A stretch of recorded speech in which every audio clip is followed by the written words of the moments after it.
오늘 하나님의 말씀 마태복음 28장 18절에서 20절까지 말씀, 제일 마지막 부분입니다. 마태복음 제일 마지막 부분, 끝부분입니다. 마태복음 28장 18절에서 20절까지 말씀. 차신 줄 알고 제가 받들어 봉독하겠습니다.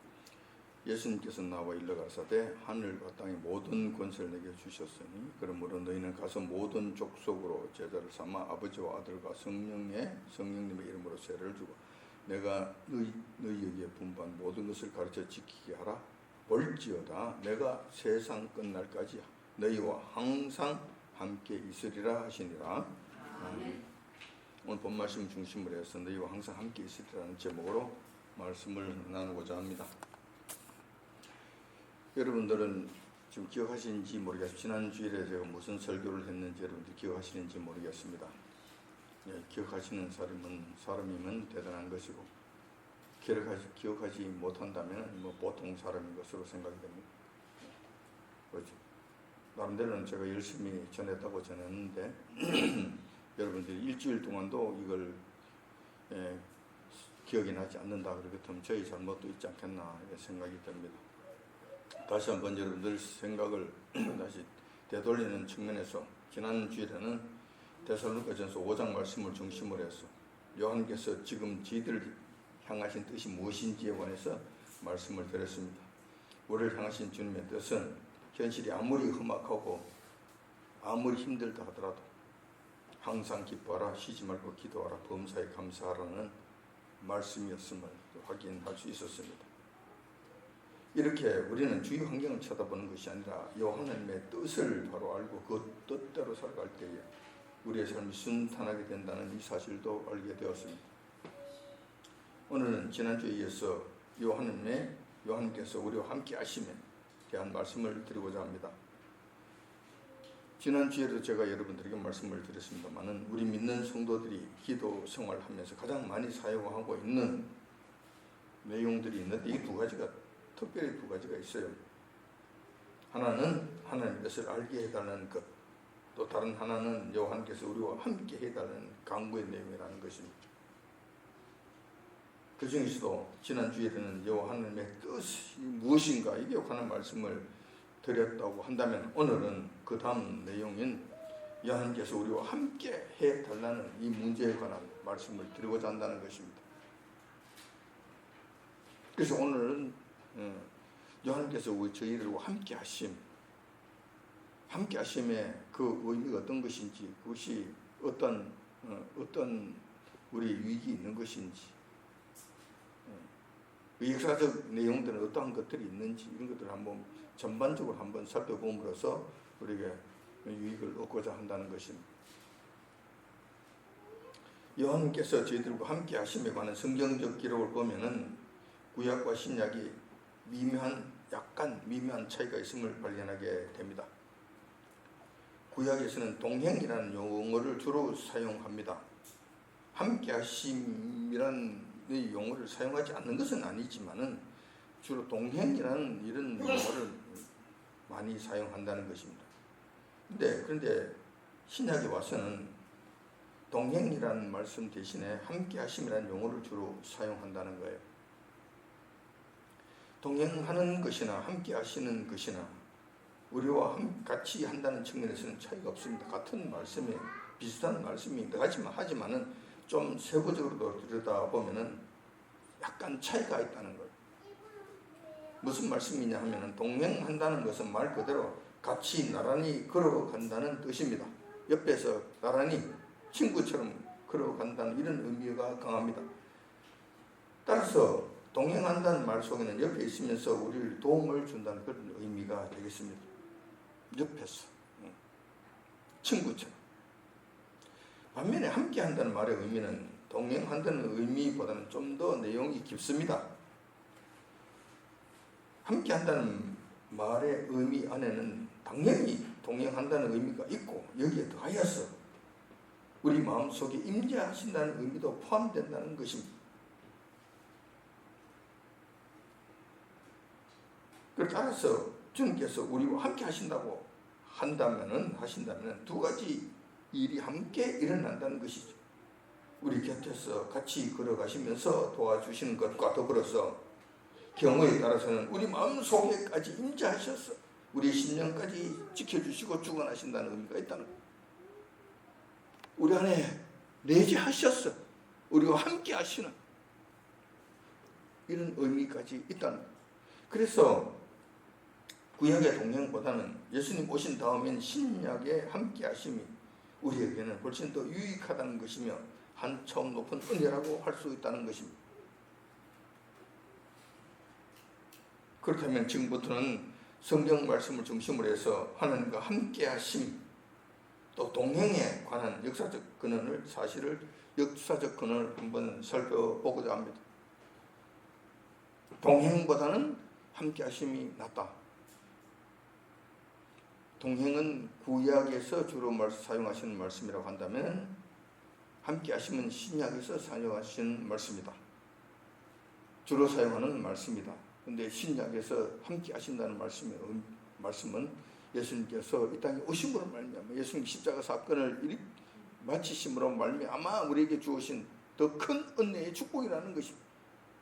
우리에게 임재하시는 사건까지 일어난다는 구약에는 이런 것이 없습니다. 그런데 신약에서는 우리와 안에 아예 들어오셔서 우리를 붙잡아 주시고 이끌어 가시고 주장하여 주심으로 말미암아 더 깊은 동행의 의미를 갖게 되며 함께 하신다는 의미가 된다는 것입니다. 자, 그러면은 하나님과 함께 하신 동행하심에 관한 역사적 근원 한번 살펴보고자 한다는 것입니다. 우리가 그렇게 오매불망 기도할 때마다 간구하고 있는 여호와께서 우리와 함께하여 주시옵소서라고 간구하고 있는 것이 마치 사실은 여호와께서 간구하는 것이 사실은 여호와께서 우리에게 더 원하시는 사실은 더 원하시는 일이라는 것입니다. 우리와 함께하여 주옵소서라고 우리가 간구하는데 이 간구하는 것은 우리가 여호와께 그렇게 해달라고 조르는 것이 아니라 여호와께서 우리에게 먼저 원하신다는 거예요. 먼저 원하신다는 거예요. 이게 우리 역사적 사실이라는 거예요. 역사적 사실. 우리는 여호와님의 우리와 함께 하심에 관하여 심각한 오해를 하고 있다는 것입니다. 마치 여호와께서는 우리에게 별 관심이 없으시고 멀리만 서 계시므로 우리만 애가 타서 거기 가만 계시지 마시고 우리와 함께 해달라고 애걸복걸하는 것으로 생각한다는 것입니다. 이게 착각이라는 거예요.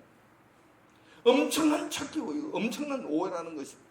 사실은 그렇지 않다는 거예요. 여호와님께서 마치 못하셔서 그것도 우리가 얼마나 열심히 기도하느냐에 따라 선별적으로 우리와 함께 해주신다고 생각한다는 것입니다. 이거는 아니라는 것이죠. 사실이 아니라는 것입니다. 이러한 우리의 생각은 완전히 틀린다는 것입니다. 성경 역사를 보면 그 반대라는 것입니다. 여호와께서는 아주 열심히 완전히 창조주로서 자존심을 다 내어놓고 항상 먼저 찾아오셨고 먼저 손을 내미셨다는 것입니다.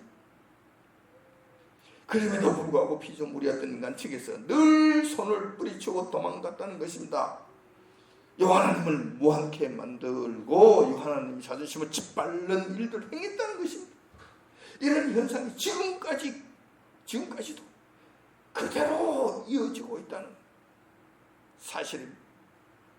이게 역설적이기도 하고 아이러니한 일이라고 할 수 있는 이게 이상한 일들이 이 땅에서 지금 일어나고 있다는 것입니다. 이것은 손목사 니만의 생각이 아닐까? 우리는 안 그런 것 같은데 그렇지 않습니다. 성경에 그 사례가 기록되어 있습니다. 그 사례를 볼 것 같으면 여러분들이 아주 잘 아시는 사건이에요. 에덴 동산에서 인류의 시조인 아담과 이브의 경우가 바로 그걸 했다는 것입니다. 우리가 잘 알고 있는 바와 같이 아담과 이브가 선악과를 따먹는 죄를 지었습니다. 그런 다음에 제일 먼저 한 일이 무엇입니까? 그것은 여호와님의 눈을 피해 숨는 것이었습니다. 도망가는 것이었다는 것입니다. 아담과 이브가 먼저 여호와 하나님과 동행하는 것을 원했던 것이 아니라 여호와님 앞에 나왔던 것이 아니라 여호와님과 동행하는 것을 거부했다는 것입니다. 이때 그들에게 먼저 찾아오시고 손 내미시고 아담과 이브와 동행할 것을 다시 요청하신 분이 바로 여호와 하나님이셨다는 것입니다. 창세기 3장 9절에서 10절까지 보면 이 말씀이 잘 기록되어 있습니다. 그 내용을 보면 여호와 하나님께서 아담을 부르시며 그에게 이르시되 내가 어디 있느냐 가로되 내가 동산에서 하나님의 소리를 듣고 내가 벗었으므로 두려워하여 숨었나이다. 숨었대요. 하나님께서는 오셔서 찾으시는데 그들은 숨었다는 거예요.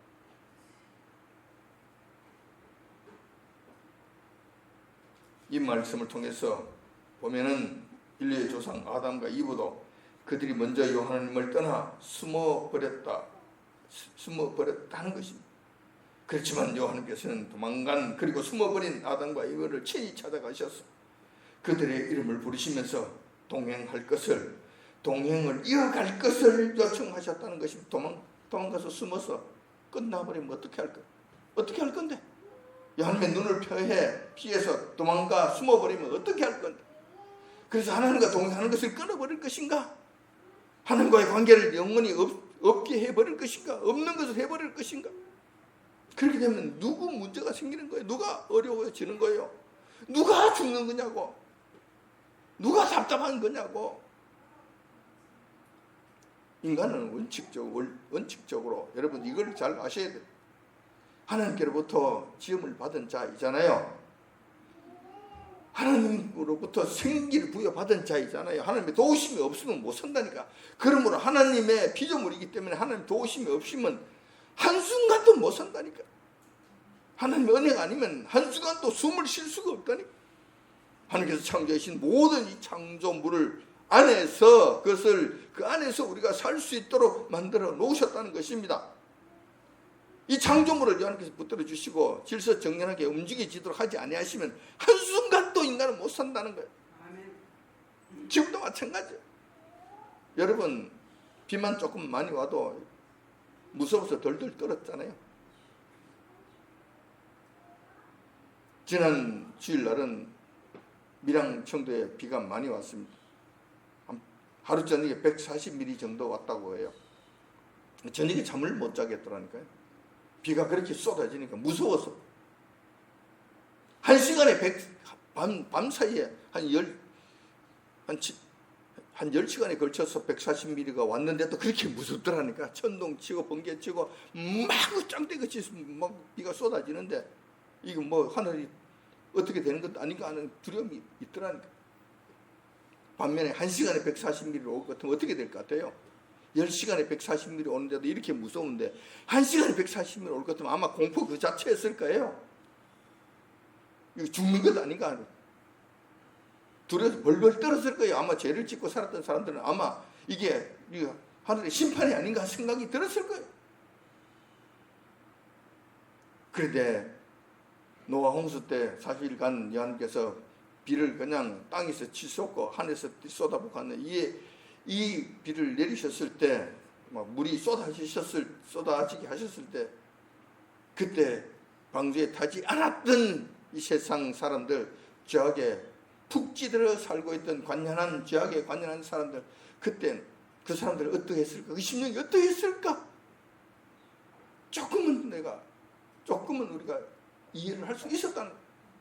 그들이 물에 빠져 죽기 전에 그들은 비가 내리는 엄청난 공포 속에서 아마 먼저 죽지 않았고 혼이 나가버리지 않았겠나 생각이 나.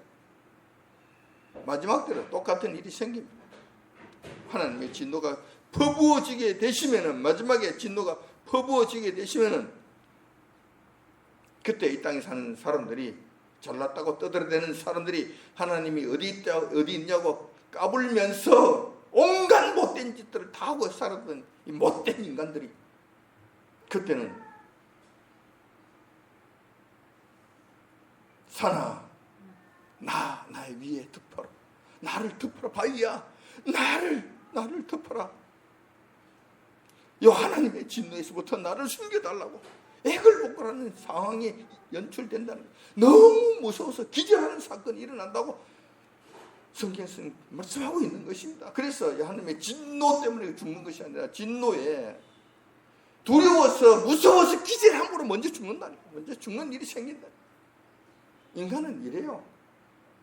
이런데도 하나님과의 관계를 끊어버리겠다고, 동행을 마다한다고, 떠나가 버린다고, 먼저 숨어버린다고, 이런 일들을 행한다는 거예요.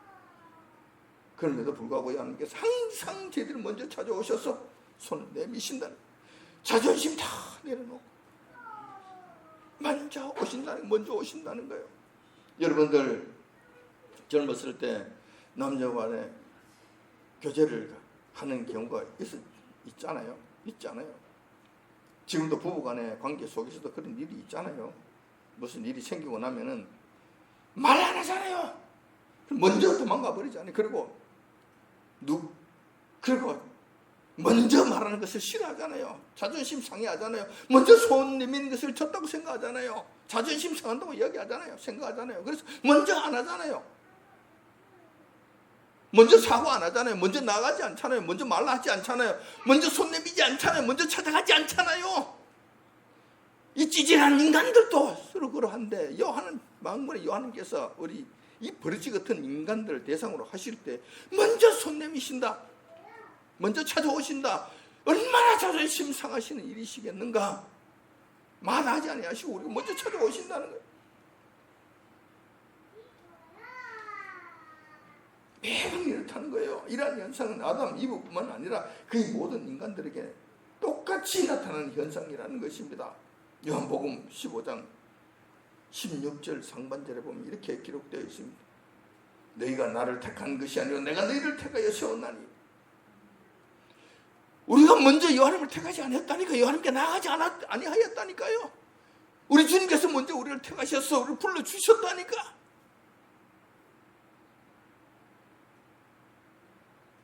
우리가 주님께로 다가간 것이 아니라 주님께서 먼저 오셔서 먼저 손을 내미시고 관계를 가지자고 요청하셨다는 것입니다. 또한 요한 1서 4장 11절에도 그 비슷한 말씀이 있잖아요. 사랑하는 자들아, 하나님께서 이같이 우리를 사랑하셨은즉 우리도 서로 사랑하는 것이 마땅하도다. 여기서도 똑같은 말씀하고 계시잖아요. 하나님께서 우리를 먼저 사랑하셨다고 말씀하시는 것입니다. 우리가 먼저 하나님께로 나아가는 것이 아니라 우리 주님께서 여호와님께서 먼저 우리에게 오셔서 우리를 먼저 사랑하셨다는 것. 우리는 하나님을 알지도 못하고 하나님을 멀리했고 오히려 하나님을 대적하는 일들을 행했는데도 불구하고 그럼에도 불구하고 여호와님께서 우리에게 먼저 찾아오셔서 우리를 사랑해 주셨다는 것. 이것이 우리에게 일어나고 있는 보편적 현상이라는 거예요.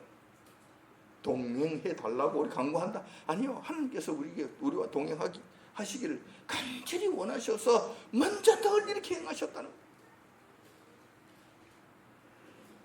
그뿐이 아니죠. 마태복음 23장 37절에 보면 이렇게 기록되어 있습니다. 예루살렘아 예루살렘아 선자를 죽이고 너에게 파송된 자들을 돌로 치는 자여 암탉이 그 새끼를 날게 하려 몸같이 내가 내 자녀를 모려한 것이 몇 번이냐. 그러나 너희가 원치 아니하였도다. 이 말씀 역시 똑같은 의미를 말씀하고 계시는 거예요. 예수님께서 이스라엘 백성들을 향하신 피 맺힌 절기의 말씀이라는 것입니다. 예수님께서 먼저 예루살렘 성 주민 이스라엘 백성들을 가슴에 품고자 시도하였고 여러 번 시도하였지만 그때마다 번번이 이스라엘 백성들이 거부하였다는 것입니다. 손을 내밀었는데 손을 탁 펼치고 가버렸다는 거예요. 이 짓을 한 번, 두 번 한 것이 아니라는 거예요.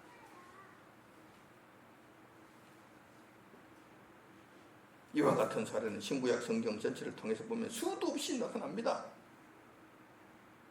그런데 다행히 여호와 하나님께서 먼저 찾아오셨을 때 긍정적으로 반응한 자들도 있었다는 것입니다. 이런 자들은 이런 말 수 없는 축복을 받아 누렸고 반면에 완강하게 거부한 자들은 그에 따른 화를 당하게 되었다는 것입니다. 근데 주님께서 먼저 손 내미셨을 때 그 손을 잡고 긍정적으로 반응한 자들은 많지 않고 소수에 불과해. 대부분은 거부하고 오히려 하나님을 저주하고 오히려 하나님께 대적하고 배역한 일들을 행했다는 것입니다. 그렇다면 지금부터는 여호와님께서 우리 인간들에게 찾아오셔서 손을 내미셨을 때 능동적이고 적극적으로 반응한 믿음의 선진들에 대해서 한번 살펴보고자 합니다. 그들이 여호와 하나님의 요청을 받아들임으로 말미암아 하나님께로부터 받은 축복이 어떤 것이었는지에 대해서 겸해서 한번 알아보고자 한다는 것입니다. 하나님께서 먼저 도망간 이 인간들 찾아오셔서 먼저 손 내미시고 먼저 요청하시고 먼저 자존심 내려놓으시고 먼저 부르시고 그렇게 했는데 대부분은 손을 탈치고 도망을 가버렸다. 오히려 저주하고 도망을 가버렸다. 그런데 어떤 사람들은 하나님의 이 손 내미심에 손을 붙잡고 그게 긍정적으로 반응하는 자들이 있었다. 자, 이것은 당연히 우리가 해야 될 일들이 한 것이고 손 내미셨을 때 손을 잡는 것은 요한을 진실로 감사드립니다. 너무나 감사합니다. 그리고 그렇게 해야 되는 것이 당연한 것인데 요한님께서는 당연한 일을 한 그 인간들에게 당연한 것을 당연하고 말씀하지 아니하시고 손을 잡아준 그 인간들에게 하나님께서는 너무 기뻐하시면서 그들에게 안 줘도 될 상을 그들에게 엄청난 축복을 그들에게 해주셨다는 거예요. 우리는 당연히 할 것을 했을 따름이 있는데 하나님께서는 그것을 너무 기뻐하신 나머지 그런 자들에게 오히려 엄청난 축복을 허락해 주셨다는 거예요. 이걸 보면은 우리 인간은 정말 하나님 앞에 할 말이 없는 자들입니다. 시작도 하나님께서 하신 것이요, 이루신 것도 주님께서 이루신 것이고 그 결과도 다시 하나님께로 올라가시는 거예요. 우리가 하는 것이 아무것도 없다는 거예요. 방해만 안 하면 잘한다는 거예요. 방해만 안 해도 잘한다는 거예요. 그냥 손 내미셨을 때 거부만 하지 아니하고 손을 탈치지만 아니하고 하나님께 모독만 주지 아니해도 잘하는 일이 된다는 것입니다. 참 기가 막힌 일이 아닐 수 없다는 거예요. 하나님과 함께 하심을 우리가 간구하는데 여호와 함께 해 주옵소서, 함께 해 주옵소서라고 기도하는데 사실 내막을 보면 이러한 현상이 있다, 이런 뒤집어진 현상이 있다는 거예요. 지금도 그 현상 속에서 우리가 살아가고 있다는 거예요. 자, 그런데 하나님의 손을 붙잡은 자들이 있었다. 그런 자들을 우리가 몇 가지만 한번 살펴보도록 하겠습니다. 시간이 없기 때문에 많은 이야기를 다 할 수 없어요. 몇 사람만 제가 말씀을 드리고자 합니다. 대표적인 믿음의 선진들, 먼저 에녹의 경우입니다. 에녹의 경우는 너무나 유명해서 믿는 성도들은 모르는 자가 없을 것입니다. 창세기 5장 21절에서 24절까지 보면은 이렇게 기록되어 있습니다. 에녹은 65세에 무두셀라를 낳았고 무두셀라를 낳은 후 300년을 하나님과 동행하며 자녀를 낳았으며 지나서 에녹이 하나님과 동행하더니 하나님께서 그를 데려가심으로 세상에 있지 아니하였더라라고 기록하고 있습니다. 무슨 말씀입니까? 이 말씀은 에녹이 300년 동안 여호와 하나님과 동행하는 삶을 살았다는 거예요. 그 결과 이거는 지극히 당연한 거잖아요. 뭐 특별히 잘난 것도 없고 잘했다고 떠들 것도 없고 그냥 한 거예요. 그냥. 그런데 하나님께서는 그 에녹을 축복하셔서 에녹의 경우에는 이 땅에서 죽음을 보지 아니하고 하늘나라 영원한 세계로 들려 올라가는 크신 은총을 누리게 되었다는 것입니다. 이것을 말씀하고 있다는 것입니다. 오늘 본 창세기에서의 말씀은 이 부분이 조금 흐릿하게 나타나 있는데 이 본문은 신약 히브리서에 재차 말씀하고 있습니다. 이것을 강조하고 있습니다. 히브리서 11장 5절에 보면 이 말씀을 분명하게 기록하고 있는데 그 말씀을 보면은 믿음으로 에녹은 죽음을 보지 않고 옮기웠으니 하나님께서 저를 옮기심으로 다시 보이지 아니하니라. 저는 옮기우시기 전에 하나님을 기쁘시게 하는 자라 하는 증거를 받았느니라. 이 말씀을 통해서 우리가 확실히 알 수 있다는 거예요. 에녹이 그의 평생을 하나님과 동행한 결과 이 땅에서 죽음을 맛보지 않고 한나라에 직행한 어마어마한 축복을 누린 자가 되었다는 거예요. 이거는 모든 인류가 꿈꾸는 가장 큰 소망이잖아요. 어떻게 하면 죽지 않을까? 죽지 않고 영원한 삶을 살 수 있을까? 인간의 소망이잖아요. 근데 그 비결을 인간들은 모른다는 거예요. 진시황은 약을 먹으면 되는 줄 알고 불로초 약을 찾으려고 온 천지를 돌아다니다 헤매다가 죽었다. 도가의 도사들은 산에 올라가가지고 뭐 설리풀 먹고 이슬물 먹고 그냥 뭐 어쩌고 저쩌고 하면 전기를 마시고 어쩌고 저쩌고 하면은 안 죽는다고 그 난리를 쳤는데 그들은 말라서 다 죽어가는 거예요. 송장이 돼서 죽어가는 것을 우리가 보게 돼. 한 사람도 여기서 예외된 자가 없어요. 가장 쉬운 방법이 있는데 에녹처럼 300년간만 하나님과 동행하시라. 그리고 죽음을 보지 않고 하늘나라에 갈 것이다. 하나님과 동행하는 삶을 살아라는 거예요. 이것이 안 되니까 문제잖아. 그때도 그렇고 지금도 그렇고. 에녹처럼 온전한 하나님과 동행하는 삶을 살면 이따 죽지 않을 것인데, 불로 죄악을 먹지 않아도 죽지 않을 것인데 하늘나라에 지켜갈 것이. 이 사실을 인간들은 모른다는. 우리 성도는 알까요? 글쎄 지식은 알 것 같은데 몸으로는 온몸으로는 그 체득하지 못한 것이 아닌가 하는 생각이 들어요. 그래서 그렇기 때문에 에녹과 같이 영생불사하는 자가 이 땅에 나타나지 않았다는, 아직도 그 길을 못 가고 있는 것이 아닌가 하는 생각이 든다는 거예요. 두 번째 경우 또 한번 살펴보고자 합니다. 두 번째 경우 노아의 경우입니다. 창세기 6장 8절에서 9절에 보면 이렇게 기록되어 있습니다. 그러나 노아는 여호와께 은혜를 입었더라. 노아의 사적은 이러하니라. 노아는 의인이요 당대의 완전한 자라. 그가 하나님과 동행하였으며 이렇게 기록하고 있습니다.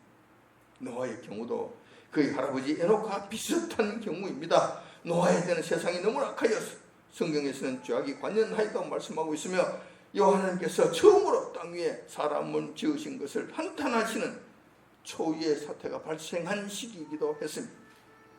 이때 여호와께서 노아에게 먼저 다가가셔서 노아를 부르시고 노아를 부르시고 노아에게 손을 내미셨다는 것입니다. 그때 노아가 믿음으로 하나님께 나아가니까 여호와께서 노아에게 방주 짓는 일을 명하시게 됩니다. 노아 역시 본문 말씀에 보니까 하나님과 동행했다고 기록하고 있습니다. 이로 인하여 노아는 여호와께로부터 크신 은혜를 입었다고 말씀하고 있다는 것입니다. 노아가 여호와님과 동행한 결과 어떤 결과가 이루어졌는가?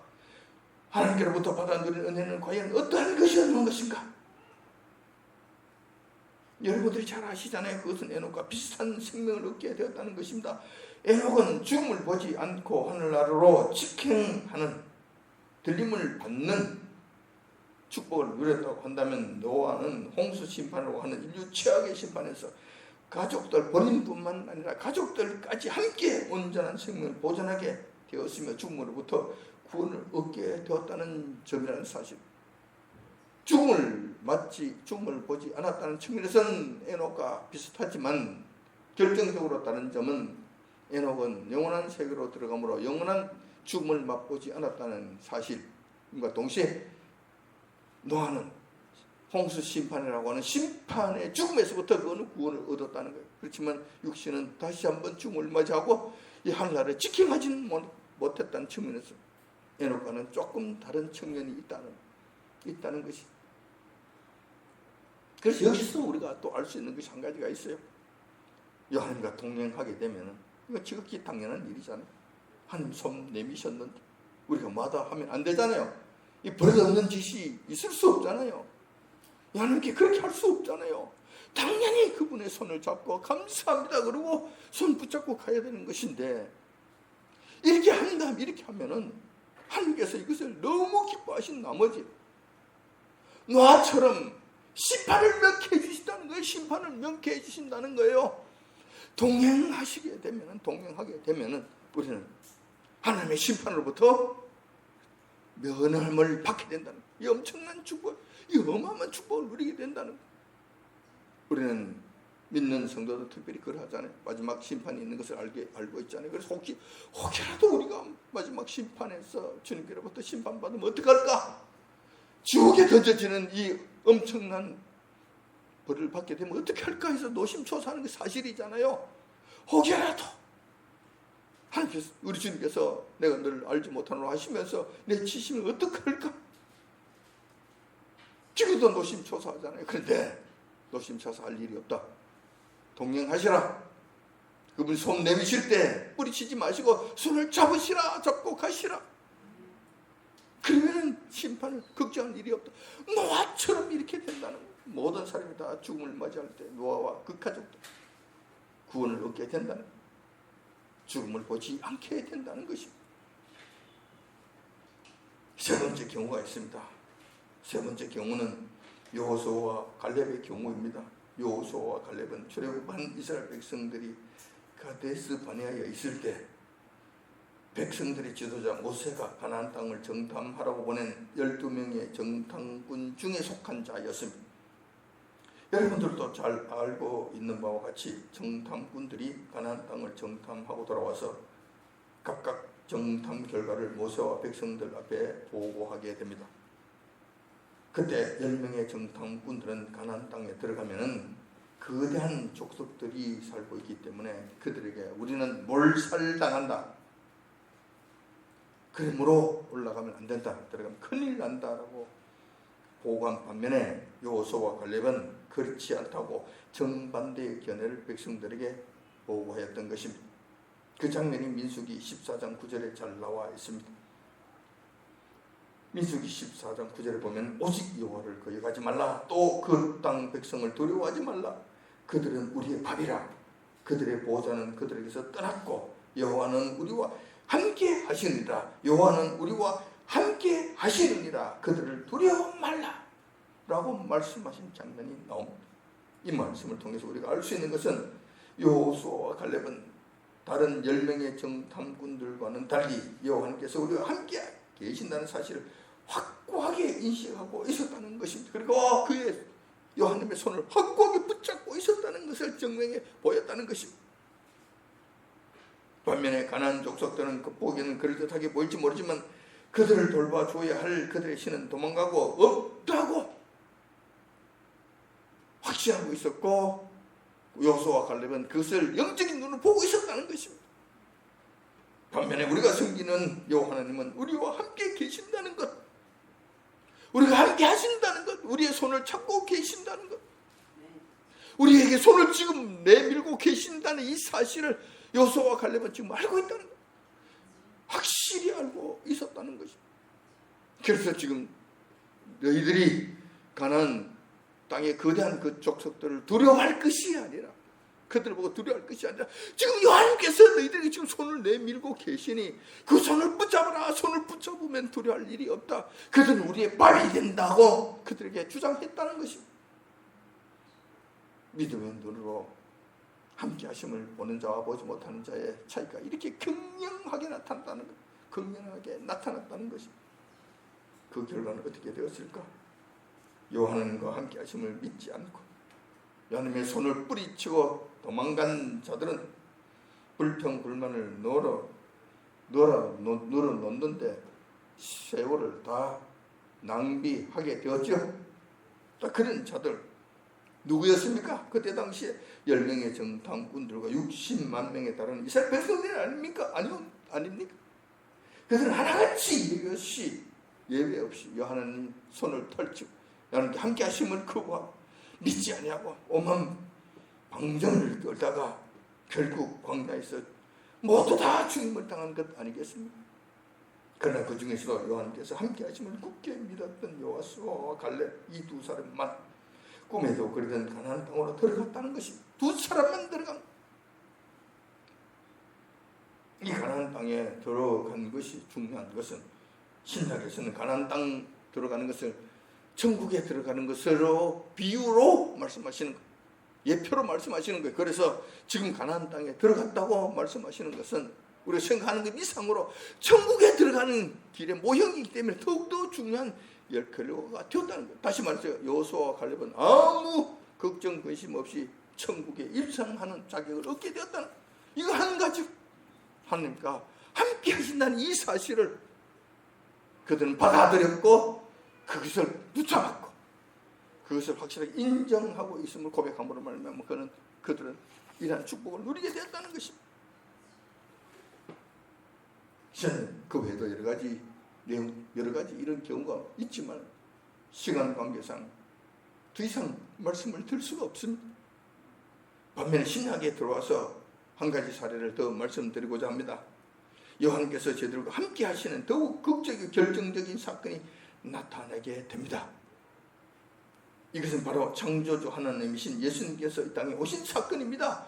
그 당시 이 세상은 죄악에 깊이 물들어서 지금 자신들이 죽는지 사는지조차 알지 못하고 멸망으로 향하고 있을 때 주님께서 먼저 이 땅에 오셔서 이 죄악된 백성들과 함께 하시려고 하셨다는 것입니다. 먼저 손을 내미셨다는 것입니다. 그러나 인간들의 반응은 그때 그 당시에 인간들의 반응, 그때 그 당시 하나님의 백성들이라고 이야기하는 이스라엘 백성들과 유대인들의 반응은 참 가관일 뿐만 아니라 기가 찬 모습들이었다는 것입니다. 무관심과 적대감 그 자체였다는 것입니다. 이 사실은 요한복음 1장 10절에서 12절까지 잘 기록되어 있습니다. 이 말씀을 보면 이렇게 기록되어 있습니다. 그가 세상에 계셨으며 세상은 그로 말미암아 지은 바 되었으되 세상이 그를 알지 못하였고 자기 땅에 오매 자기 백성이 영접지 아니하였으나 영접하는 자 곧 그 이름을 믿는 자에게는 하나님의 자녀가 되는 권세를 주셨으니 라고 말씀하고 있습니다. 이 말씀을 통해서 보면 너무나도 극적인 사실을 우리가 알 수가 있습니다. 창조주신 하나님께서 먼저 이 땅에 오셨다는 거예요. 그리고 이 땅 백성들과 함께 하시고자 하셨다는 것입니다. 자기 땅에 오셨다는 것이죠. 예. 그러나 이 땅 백성들이 어떻게 했습니까? 오히려 그분을 알아보지도 못하고 그분을 영접하지도 아니하였다는 것입니다. 당연히 예수님께서 우리 인간들과 함께 하시기 위하여 이 땅에 오셨음에도 백성들이 오히려 거부하고 배척하고 대적하고 오히려 그분을 십자가에 못 박아버리는 그런 폐역한 일들을 행했다는 것입니다.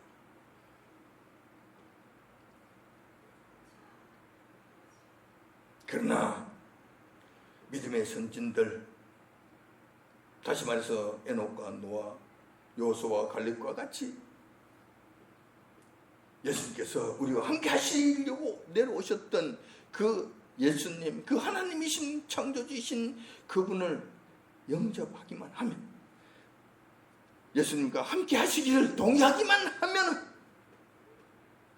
엄청난 은혜를 베풀어 주실 것으로 약속해 주셨다는 것입니다. 그것은 바로 생명을 얻는 것 아니고 영생을 얻는 것 아니고 죽음을 보지 아니고 하늘로 직행하는 것 아니고 여호수아와 갈렙처럼 가나안 땅으로 들어갈 수 있는 자격을 얻는 것, 그것이 아니고 그거는 기본이고 그보다도 더 큰 은혜를 약속해 주셨다는 것입니다. 그것은 바로 하나님의 자녀가 되는 권세를 주신다고 약속했다는 것입니다. 이것은 있잖아요.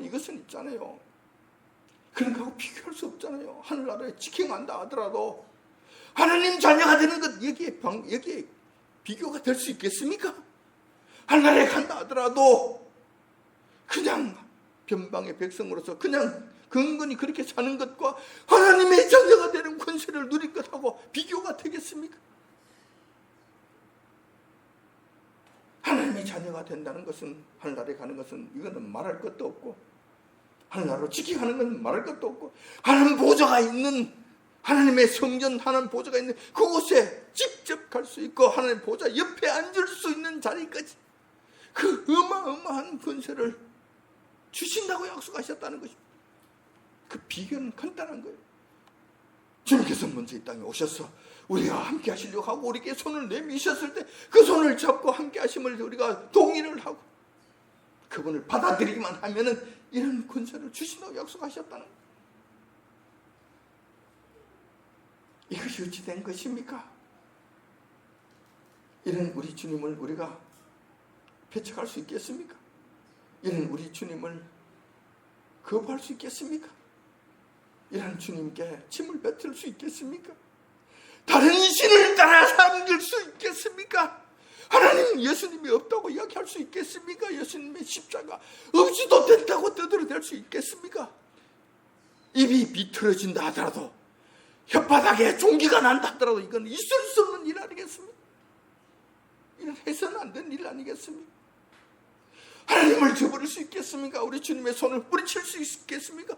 지금도 너희들 나에게 도망가지 말아라, 나와 함께 있자, 어여쁜 자여 나와 함께 살자고 하실 때 그 손을 뿌리치면 되겠냔 말이에요. 누가 먼저 함께 하자고 했습니까? 우리가 함께 하자고 했습니까? 여호와님께서 우리와 함께 하시다고 하셨습니까? 여호와님께 우리가 함께 살자고 하는 게 우리가 간구했습니까? 아니면 하나님께서 우리가 먼저 살자고 그렇게 간곡히 간청하셨습니까? 어떻게 된 것입니까? 이게 사건이 어떻게 돌아가는 것입니까? 우리는 하나님 앞에 죄인입니다. 정말 예수님 앞에 우리는 설 자격이 도무지 없는, 정말 형편없는 인간들입니다. 하나님의 은혜가 아니면 한순간도 살 수 없고 그 어떤 것도 우리가 기대할 수 없는 패역한 족속이라는 사실을 여러분 기억하시기 바랍니다. 지금은 안 그렇습니까? 지금은 그러지 말아야 되지 않겠습니까? 지금부터는 그러지 말아야 되지 않겠습니까? 하나님의 손을 뿌리치면 아니 되지 않겠습니까? 나와 함께 살자고 말씀하시는 이걸 저버리면 아니 되지 않겠습니까? 천국 가고 지옥 가고 하는 문제가 아닙니다. 이거는 인간으로서 그럴 수 없습니다. 도리로서 인간된 도리로서 이거는 그럴 수 없다는 것입니다. 천국 가지 않아도 이거는 해서는 안 되는 일이라는 것입니다. 그렇다면 우리는 어떻게 하면 여러분과 함께 할 수 있을까? 지금까지 살펴본 바에 의하면 우리가 이 하나님과 동행하거나 함께 할 수만 있다면 엄청난 축복을 누릴 수 있다는 사실을 알게 되었습니다. 삶에 있어서 평안함과 형통함 두말할 것도 없고 죽음을 보지 않고 연옥처럼 휴거를 맞이할 수 있을 뿐만 아니라 노아처럼 심판도 면할 수 있으며 예수님 오심 이후부터는 하나님의 자녀가 되는 큰 권세까지 누리게 됐다는 사실도 알게 되었습니다. 너무 큰 것이잖아요. 그렇다면 어떻게 하면 우리 주님과 함께 할 수 있을까? 이 문제가 우리 믿는 성도들에게는 최대 관심사가 될 것입니다. 성경 말씀을 통해서 살펴보면 그 비결은 아주 간단합니다. 비결이라고 할 것도 없습니다. 그래도 굳이 비결을 말하라고 하면 주님의 요청에 거부하지 않으면 된다는 것입니다. 초도에도 말씀드렸던 것과 같이 우리는 하나님과 함께 하심에 관해 많은 오해를 하고 있었던 것입니다. 함께 하심은 요한께서 거부하시거나 모르신 채 하시는 것이 아니라 하나님께서 항상 먼저 찾아오시고 먼저 손을 내미시는데 인간들이 거부하고 있다는 것입니다. 우리가 그렇게 했다는 것입니다. 따라서 하나님께서 찾아오셔서 손을 내미시면 거부하지 말고 감사함으로 그분의 손을 잡고 함께 동행하도록 하기만 하면 된다는 것입니다. 동의만 하시면 된다는 것입니다. 그리고 따라가기만 하시면 된다는 것입니다. 그 말씀을 받아들이기만 하면 된다는 것입니다. 더욱이 지금은 은혜의 시대이므로 성령께서 우리 마음속에 친히 임재하시는 사건까지 있지 않습니까? 이때 감사함으로 영접하고 그분의 뜻을 거역하지 말고 그냥 순응하면서 살아가자는 것입니다. 그러면 동행이 자동적으로 이루어지고 함께 하심이 그대로 이어지게 된다는 것입니다. 그러면 성령께서 성령의 고향이신 천국에 우리를 자동적으로 이끌고 들어가시게 하신다는 것입니다. 주님께서는 지금도 이 말씀을 하시면서 우리를 부르시고 계십니다. 내가 너희에게 풍부한 모든 것을 가르쳐 지키게 하라. 볼지어다 내가 세상 끝날까지 너희와 항상 함께 있으리라 하시니 지금도 이 말씀하고 계신다는 것입니다. 예수님께서 마지막 하늘나라에 올라가시면서까지도 이 말씀을 하셨다는, 우리와 함께 하신다니까요. 함께 하신다고 그렇게 구구절절히 지금도 요청하시고 저리가 손 내미시고 지금도 말씀하고 계신다니까요. 우리만 마음을 닫지 말자, 손을 펼치지 말자, 거부하지 말자, 거역하지 말자라는 것입니다. 이 말씀은 지금도 유효합니다. 우리가 믿고 확신해도 좋습니다. 그러므로 주님께서 우리들과 함께 하시겠다고 손을 내미실 때 제발 거부하지 말자. 말씀하실 때 그 말씀에 순종하자. 그러면 그분께서 오셔서 우리와 함께 먹고 함께 계시면서 영생의 축복을 허락해 주신다는 것입니다. 그뿐만 아니라 살아가는 과정 동에서도 엄청난 평안함과 넉넉함과 형통함의 축복을 경하여 주신다는 이 사실 여러분 기억하시기 바랍니다. 오늘 이 말씀을 통해 여러분, 저와 여러분들 함께 하시며 축복을 누리는 자들이 다 되시기 주님의 이름으로 축원드립니다. 기도하겠습니다.